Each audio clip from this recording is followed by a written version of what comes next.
I reckon we just jump straight into this one, Ben. Let's do a little bit of I was going to say spitball, but we don't do that anymore. I miss the spitball. Not after the incident. No, I miss the spitball. And g'day to everybody. It's Glenn and Ben from the Good Movie Monday podcast here to do some lucky dipping. We're also the Flower Pot Men. No, that's Bill and Ben. I apologise for having the wrong name because that would have been a glorious gag. Yeah, it would have been great. Wasn't to be. All right, let's just do it. I like that the autofocus is on my face. It is. It's following you. They can't see that. I'm going to have to superimpose some kind of effect. But if I do this, you'll be out of focus. This is hilarious. Now let the camera adjust. You go first, mate. No. Get in it. Very dangerous. You go first. No Sam this week, by the way. We should point out that we're usually joined by Samantha Howson, but didn't respond to our messages tonight. Just throw her under the bus there. Sam? Because she's locked in her panic room. Panic room almost ties in with the theme of Monday's show. Almost a basement. Which were basement movies that we talked about. We had Scott Derrickson on the show, the director of The Black Phone. Go back and have a listen to that. It's a good episode. Pretty loose one. I was pretty loose. You certainly were. I like that you make out that more people are listening to this video than they are listening to the podcast, when in fact it's the opposite. We really should just advertise this video on the podcast. Probably. I kind of do. You kind of did. You got quite upset with people on the show this week. Alrighty, so Panic Room. This is David Fincher's fourth film, was it? I think. Jodie Foster, Dwight Yoakam, Kirsten Stewart, Forrest Whitaker, and Jared Leto. Morbius. Man, there's a heap of people in this one.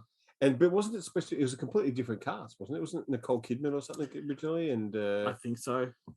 Actually, I think didn't Nicole Kidman shoot scenes for it? Because rehearse? Because I read an article not long ago about how she became good friends with Kirsten Stewart because they had to be together to get the bond and all that kind of stuff. It turns out they replaced her for whatever reason, and Jodie Foster had no time to build a rapport and just jumped straight into it. I'm just going to be a yelly mum.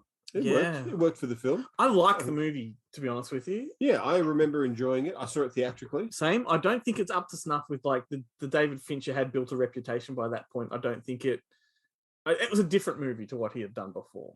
Yeah. But tense, it's a good concept. It's almost like a Larry Cohen movie, the phone booth and the cellular, that kind of thing. Although I guess there's also Jodie Foster's done a few of those. What's the one where she's on the airplane? Flight Plan? Is it Flight Plan where they can't find the daughter? That's a Hitchcock remake, that one. Lady Vanishes. Lady Vanishes, really? Yeah, I think that's one of the Hitchcock. I think that's the one that's a Hitchcock remake on a plane. I love Lady Vanishes. I will have to watch that again. I need to watch the other Lady Vanishes with Sybil Shepherd. There you go. Got to track that one down. Well, there's an opportunity for people to jump onto the comment section and correct me if I'm wrong. But if I'm right, they won't. So, silence is gold. Do you know, interesting, there's a cameo in this one. There's a scene you might recall where they peer out of a little pipe. It's a little drain pipe in the room, and they can see in the building across the road, there's a fat guy in a window. And they're trying to get his attention with a torch. Is it me? It's Andrew Kevin Walker, the guy that wrote 7. Right. And 8mm. And do you think he'd be happy knowing that you referred to him as the fat guy? He also wrote the screenplay for Sleepy Hollow and then kind of vanished into nothing. I love Sleepy Hollow. Yeah, it's one of my favorite Burton movies. You know, I have a problem with Sleepy Hollow. I love the film too, but when I went to the theaters and saw this, or cinemas, I should say, towards the start, Christopher Walken plays the Hessian. The Hessian. When he smiles and he's got the jagged teeth, you can see the mouth guard in his mouth, where it's a black mouth guard with teeth drawn on it. Oh, I didn't know that. Yeah, maybe is it a Blu-ray thing or versus a cinema thing? Did you notice it? I've noticed it a few. Yeah, I can't unsee it. That's the problem. I just loved it because Christopher Walken doesn't speak through the whole film, yet he's still 100% Christopher Walken. When he sees him, he's, I know. So Walken. Yeah, that's right. It's as if an expression could say, "Hey." Yeah. What I'm going to do is I'm going to try and find an image of what I'm talking about and just put it on the screen right here now. Bing. And see if I can prove it.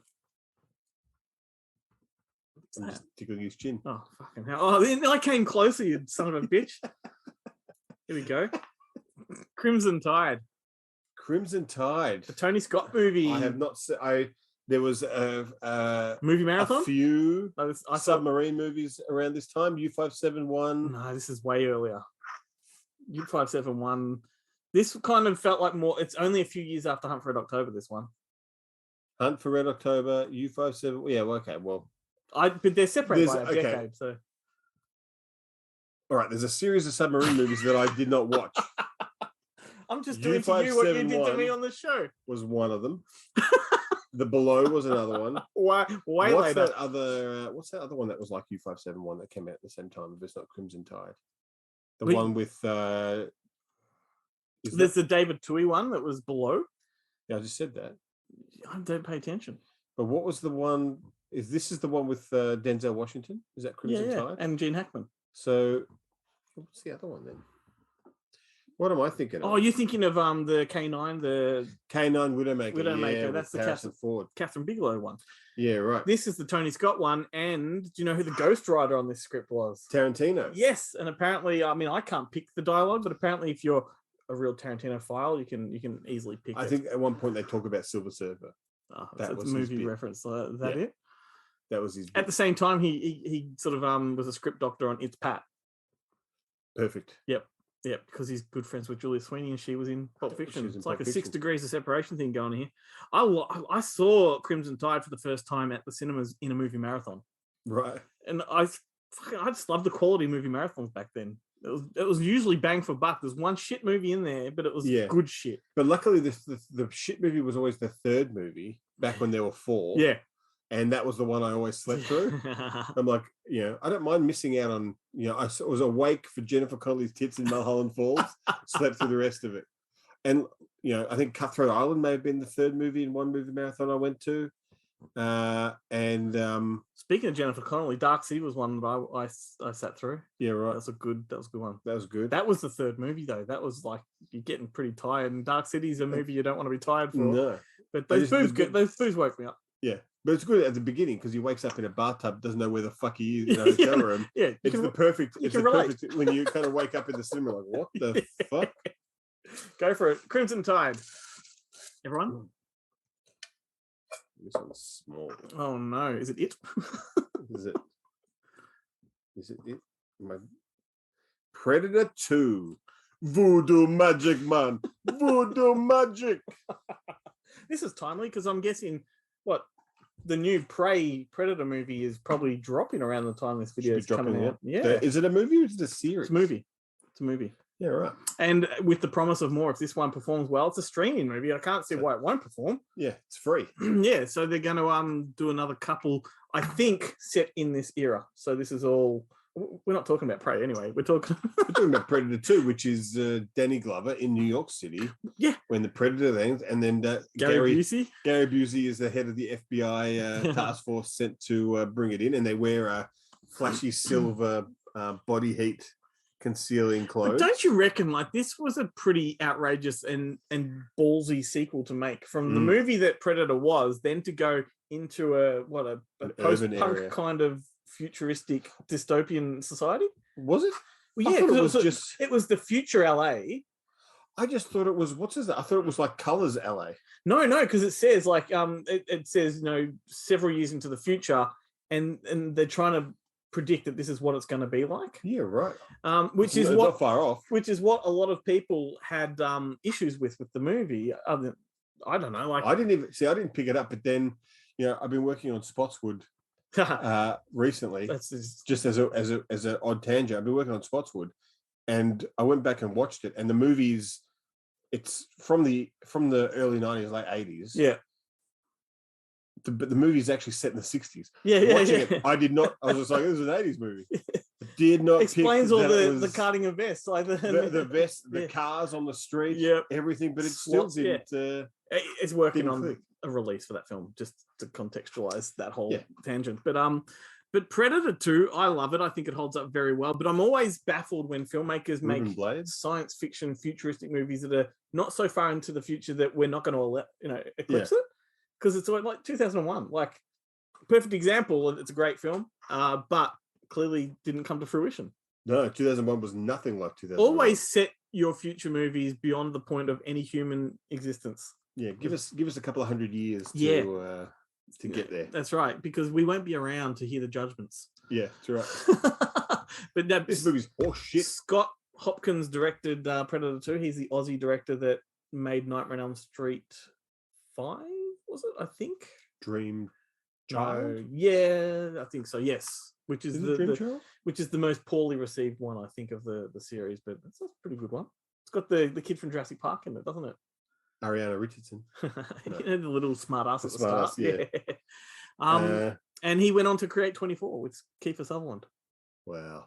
There you go. If that doesn't earn you a death sentence, I don't know what Ghost does. in the Darkness, he made that. Once again. I don't know. That's a movie I saw at a movie marathon, and I was like, what the fuck is this? I don't mind that one. It's pretty good. A lot of people love it. Yeah. And a lot of people it was one of the ones when I was working at a DVD collection that people were eagerly anticipating a decent release of, like a Blu-ray or I think maybe even at that time a DVD, just a good DVD with extra features. And I kept thinking, I was like, what? What for? Like, it's no Anaconda or Anaconda 2 Blood Orchid. That's a bloody good sequel, it's that a one. Fucking great sequel. Oh, yeah. Like, talking good number 2 sequels, I'd put that, I'd put Predator 2. Like, you know, what you can't see is I've got a whole wall of number 2 posters. And Predator 2, Predator 2's there. I haven't got Blood Orchid, though. No Blood Orchid. That's it. Was there a day bill for Blood Orchid? Don't know. Because I think your wall is all day bills. Day bills, yeah. Anyway, let's do one more. I think we've got time for one more, and then we'll get You're very popular tonight. I bloody am. All right, let's have a look. Well, this is one I actually wrote about during my day job this week. Mystic River. Oh, the Clint Eastwood movie. Yeah, because I published an article last Sunday about mispronounced movie titles, and I remember when I had my video store, people were asking for Mr. Quiver. They thought it was Mr. like Mr. as in Mr. and Mrs. Mr. Quiver, because they'd obviously heard, like, back in the day, you'd be amazed at the power that 3AW had, the radio station. They'd have like Jim Shrimpy or someone like that recommend a movie, and you could guarantee within the hour you'd have phone calls, you'd have people asking, "Do you have Mr. Quiver?" Like, Mr. Quiver? You mean Mystic River? Oh yeah, same people asked for Les Miserables and True Love and Chacos was my favorite. And I imagine now they're asking for Downtown Abbey, you know, because that's one. Where do you go when a traveler you can always go? Downtown Abbey. That's bad. But what I used to like, there's a great story, the video store I worked at, where the computer was not. The thing's following me now. It's here, you've taken over. The computer was not smart. No. The movie finder, the program that we used, was not smart. And the boss's brother happened to be working at the store, and she was pregnant at the time. So the boss wasn't there. Right. Her brother was filling in, and Dusk Till Dawn had just come out. And Yeah, people came in told going, me this, "Have you got Dusk Till Dawn?" And the guys looked up on the computer, like literally 5 copies on the shelf. So not even bothering to look. Dusk Till Dawn, no, sorry. But was that Video Minder? Yeah, it would have been. If he had typed the @ symbol and Dusk Till Dawn, it would have come up. Yeah, no, there was none of that. He didn't. He could barely type from Dusk Till Dawn on there. But because it was under From Dusk Till Dawn, he just like, no, it's not there. Yeah, doesn't exist. Trying to think of. You're wrong. It hasn't come out yet. Anyway, real quick, Mystic River. It's the one with Sean Penn, Clint Eastwood movie. Tim Robbins. Yeah, and Kevin Bacon. It's a banger. Like, I really love it. It's a dead child movie. Yeah, and the father of Sean Penn, he's almost like a crime figure. He's like a seedy kind of fellow in the neighborhood, and he wants revenge. Like, he's not happy with the way the investigation's going. He's grief-stricken. But Kevin Bacon plays his former best friend, and they were troublemakers back in the day. So it's coming back into that dynamic, and he wants Kevin Bacon to become a little bit corrupt and help, move things along. Give him a name. Yeah. This was sort of right at that point where Clint Eastwood was coming right back on track. Like, he'd fallen off a little bit with Blood Work, and what's the other one? He did True Crime and things like that. I think his pants had gone from a third of the way up his chest all the way up. You can always judge Clint Eastwood's career by the height of his pants. How high his pants are. Man, that was it the El Macho or whatever, the most recent one? Cry Macho. Cry Macho. Is he have a 3-way in Cry Macho? Oh, God. That's in the other one. Ridiculous. Did he feel lucky? That's the question. The answer is yes, Glenn. He does. Multiple times he feels lucky. Let's wrap it up there. See you, everybody, on Monday's show. Join us. We've got a special guest. It's going to be fun. See you, Ben. See ya.